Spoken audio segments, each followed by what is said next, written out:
On est présentement en compagnie du colonel Sylvain Ménard, commandant de la 3e escadre de Bagotville, également président du spectacle aérien international de Bagotville, édition 2015. Et c'est la nature de notre rencontre ce matin. Colonel Ménard, bienvenue à l'émission, ça va bien? Ça va bien, M. Fortin, vous? Ça va très bien. Écoutez, avant de plonger dans le spectacle aérien, j'aimerais faire un petit retour sur votre passage en tant que commandant de la 3e escadre, parce que passage qui se termine, aventure qui se termine le mois prochain, c'est bien ça? Oui, ça va se terminer le 17 juillet. OK, donc c'est toujours des mandats de 2 ans, ça, commandant d'une escadre? Le mandat normal, c'est un mandat de 2 ans. Par exception, ça pourrait être un mandat d'1 année ou 3 ans au besoin. Ça dépend OK. des besoins du service. Puis quand on parle d'un commandant d'escadre comme ça, c'est quoi le rôle? C'est quoi la mission à accomplir? Mais regardez, moi, j'ai deux chapeaux. J'ai le commandant de la 3e escadre, commandant de la base de Bagotville. Alors, le 3e escadre, c'est la capacité opérationnelle qu'on voit à Bagotville. Alors, on pense le plus souvent au CF-18, Oui. aux hélicoptères de recherche et sauvetage de l'escadron 439, au radar déployable du 12e radar. Alors, ça, c'est les capacités opérationnelles que nous avons. Nous avons aussi un escadron de guerre électronique qui est situé à Ottawa, qu'on ne pense pas souvent, mais qui est sous le commandement du commandant de la 3e escadre.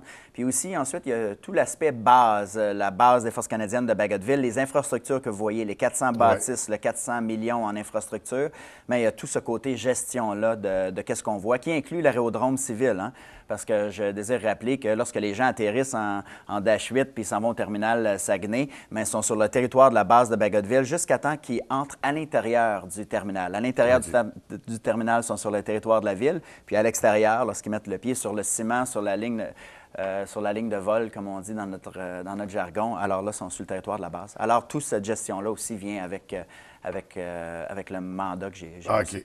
Et là, c'était le dernier mandat, mais à la base, vous êtes un pilote de chasse. De profession, je suis un pilote de chasse, mais ça va se terminer bientôt. Je fais mon dernier vol de ma carrière jeudi, le 18 juin, cette semaine. Alors, OK. oui. Et là, ça doit être un deuil, ça doit être une peine d'amour, à quelque part, de savoir que ça va être un dernier vol. Oui, c'est une peine d'amour. Ça me fait du bien d'en parler, par exemple.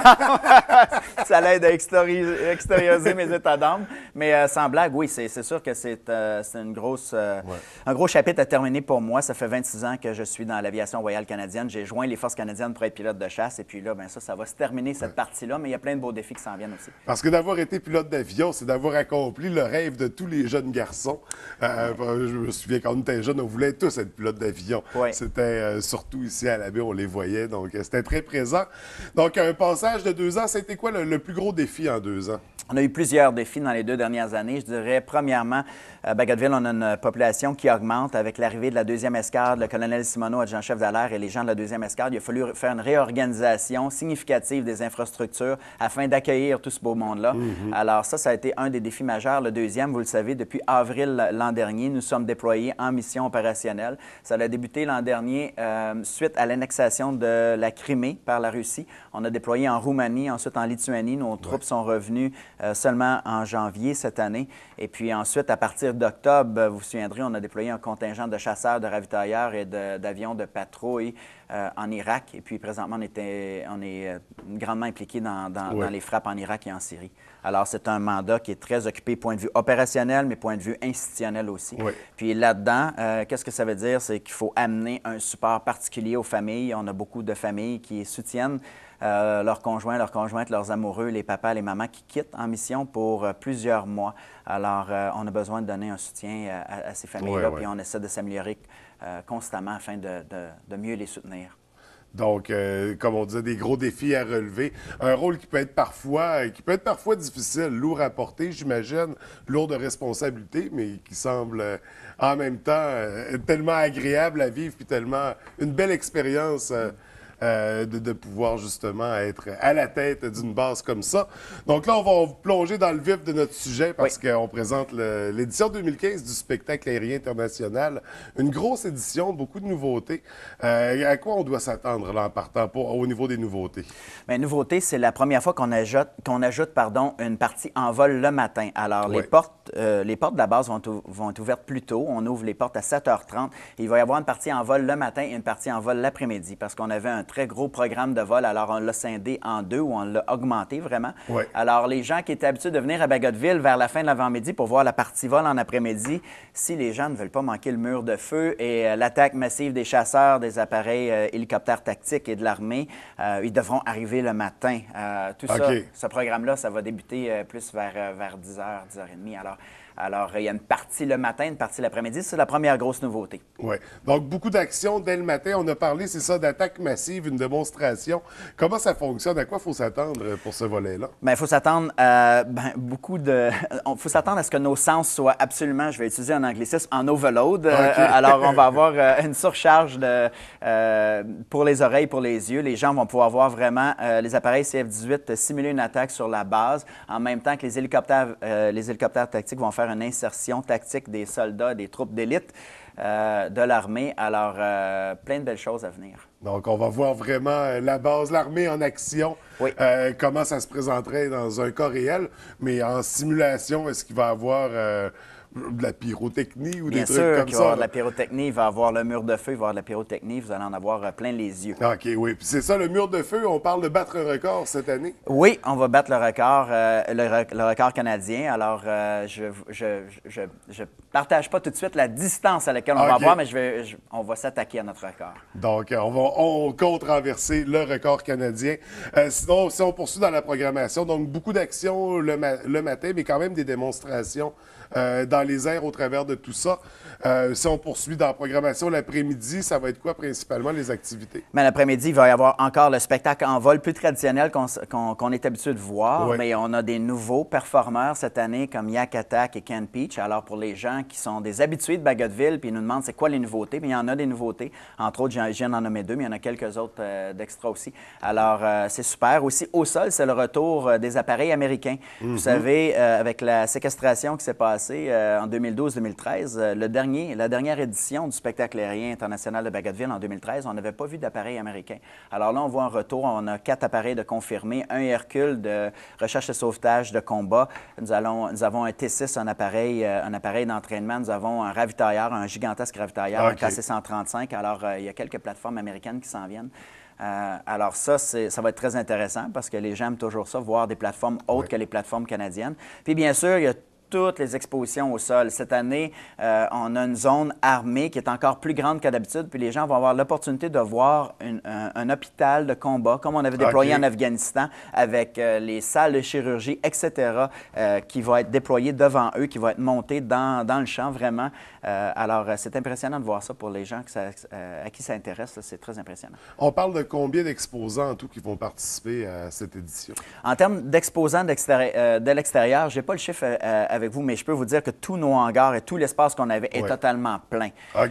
En plus de ce que je vous ai mentionné sur le site, c'est important de mentionner qu'on va avoir un navire de la Marine royale canadienne qui va être à la zone portuaire de la ville de Chicoutimi, le navire canadien de Sa Majesté Goose Bay, et aussi on va avoir un navire de la garde côtière, le Caporal Keeble, qui va être ici à la baie.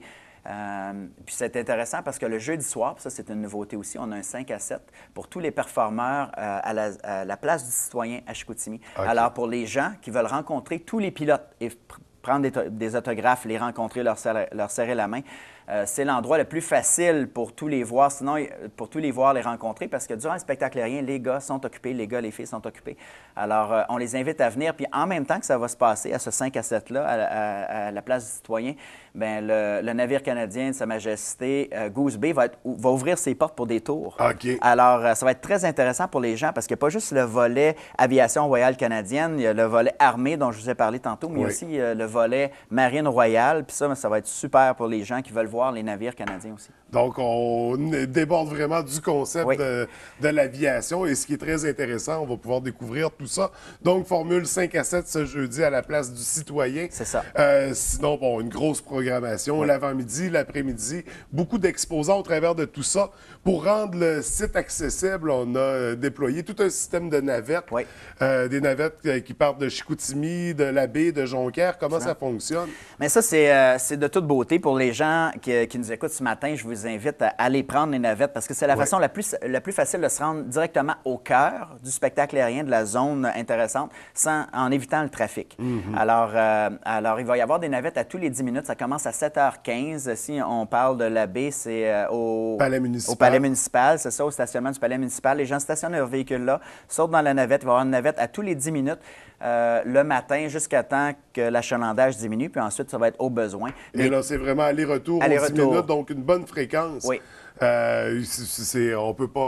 On peut pas passer à côté de ça. Il n'y a pas d'excuse pour ne pas profiter des navettes, surtout avec l'espace de stationnement qui est offert au Palais municipal. Donc, puis c'est à compter de quelle heure que ça débute, le système de navettes? À partir de 7h15, on ouvre nos portes à 7h30. Alors, les gens, là, les lève-tôt qui veulent voir, qui veulent profiter au maximum, on les invite à venir le plus tôt possible à 7h15. Puis c'est important de mentionner qu'ils vont participer à notre programme d'éco-responsabilité en minimisant tous les véhicules qui rentrent à la base de Bagotville. Vous savez, notre objectif, c'est dans 2017 être totalement carboneutre. Alors, avoir des navettes comme ça puis minimiser les véhicules personnels parce que c'est sûr que dans un magnifique pays, dans une belle province comme on a ici, prendre nos véhicules ou avoir un véhicule, c'est très important, mais lors d'événements comme ça, je vous dirais que c'est mieux de prendre les navettes parce qu'on n'est pas bouchonné dans le trafic en route ici à la base de Bagotville. Donc, l'édition 2015 du spectacle est éco-responsable. On encourage les gens à adopter des comportements en lien avec ça. Également, il y a beaucoup de consignes, beaucoup de règlements sur le site, principalement pour la sécurité, des trucs qu'il ne faut pas apporter, des véhicules qui ne sont pas acceptés aussi. Donc, il y a tous les détails de ces consignes-là, on les retrouve sur le site Internet? Oui, absolument. Vraiment, c'est juste le gros bon sens. On demande aux gens de ne pas apporter d'armes à feu, de ne pas apporter d'armes, etc., pas apporter de matière explosive. Mais le reste, les gens sont les bienvenus à s'apporter un petit goûter s'ils veulent, malgré qu'on va avoir tout sur place. Oui, c'est ça, parce qu'il y a des kiosques, il y a de la nourriture sur place. Comment ça fonctionne? Nourriture, breuvage, tout est accessible sur place. Il y a une gigantesque zone pour les petits-enfants, pour les tout-petits, qui est plus grande cette année aussi, avec une multitude de jeux gonflables, avec le Jump High, vous savez, c'est un genre de trampoline avec un harnais où les enfants peuvent sauter et un mur d'escalade. Alors, pour les jeunes, il y a beaucoup à offrir aussi. Lorsqu'ils sont tannés, puis lorsqu'ils sont tannés du bruit, on leur met des coquilles ou des petits bouchons, puis on va s'amuser avec eux dans la zone de jeu. Ils vont avoir beaucoup de plaisir. Fait que des activités de l'animation pour les tout-petits. Il y en a vraiment pour tout le monde. Absolument. Les plus vieux, les plus jeunes. On attend combien de personnes pour l'édition 2015? Écoutez, on ne s'est pas fixé d'objectif, mais je dirais qu'on est prêt facilement à recevoir de 50 à 70 000 personnes par jour. Vous vous souviendrez que l'édition 2013, nous avons reçu 100 000 personnes. Oui. Alors, c'est sûr qu'on voudrait se maintenir et dans nos objectifs d'amélioration continue, on voudrait faire mieux. Alors, j'invite toute la population personnellement à venir nous voir et nous aider à battre ce beau record-là, mais en même temps, je crois que ça va être une activité magnifique pour toute la famille. Puis c'est une façon pour nous de dire merci à la communauté immédiate qui nous sert et qui nous soutient constamment à travers les défis qu'on a. Alors, on est très fiers de pouvoir ouvrir nos portes à la base de Bagotville et un petit peu démystifier qu'est-ce qu'on fait à la base de Bagotville. C'est votre base de Bagotville, je le dis tout le temps, tout le monde est contribuable. Puis pour nous, on est très fiers de pouvoir vous montrer qu'est-ce qu'on fait ou une petite partie, une infime partie de qu'est-ce qu'on fait. Donc, les 20 et 21 juin, ça se passe à la base de Bagotville. C'est ça. On va voir le spectacle aérien. Après ça, on arrive au mois de juillet, c'est la fin du mandat. C'est quoi la suite? Quelle est votre suite pour vous? Écoutez, avant de parler de la fin puis qu'est-ce qui s'en vient, c'est important pour moi de mentionner, tantôt vous avez dit qu'il y a beaucoup de responsabilités puis ça pourrait potentiellement être difficile, mais moi, je suis un homme extrêmement choyé. Pourquoi? Parce que j'ai une équipe absolument extraordinaire derrière moi. Une équipe ou un comité organisateur pour le spectacle aérien qui est exceptionnel, mais aussi une équipe de gestion élargie qui est exceptionnelle. Alors, pour moi, je suis choyé. C'est très facile, puis c'est pour ça que je garde le sourire, parce que j'ai des gens qui me soutiennent derrière ça. Puis je tiens à le mentionner, parce que lorsqu'on parle de tourner la page puis de quitter, c'est important de donner à César ce qui lui appartient. Et puis moi, j'ai une équipe exceptionnelle. Maintenant, qu'est-ce qui s'en vient pour moi? Je vais travailler au quartier général de la Défense à Ottawa dans le programme d'acquisition des Forces armées canadiennes. Alors, pas seulement pour l'aviation royale, mais ma cellule va être en charge des projets de l'aviation royale, la marine royale et l'armée. pour tout. On a environ 1000 projets, un peu plus de 39 milliards de dollars en acquisition qui sont à différents stages, ces projets-là. Alors, on va faire la gestion de ces projets-là avec les parrains des projets pour apporter les filières au secrétariat du Conseil du Trésor. Alors, je vais vraiment dans le côté corporatif de DND, de la Défense nationale, non seulement des Forces armées canadiennes. Mais encore là, des gros défis à l'horizon. Un parcours dans l'armée exemplaire, vraiment, c'est d'avoir accompli le rêve de tous les jeunes garçons de débuter en tant que pilote de chasse et de monter, d'évoluer au sein de l'armée comme ça. Vraiment, félicitations. Félicitations pour les accomplissements, ce que vous avez apporté à la base de Bagotville également. On souhaite beaucoup de succès à l'édition 2015 du spectacle aérien, même si c'est évident que ça va être un phénomène. On le sait, c'est toujours très populaire d'une édition à l'autre. Merci d'avoir pris le temps de venir nous rencontrer. Puis au plaisir d'avoir la chance de se rencontrer à nouveau. Merci beaucoup. Merci. Bonne journée. On se voit en fin de semaine. Oui. Ah ouais.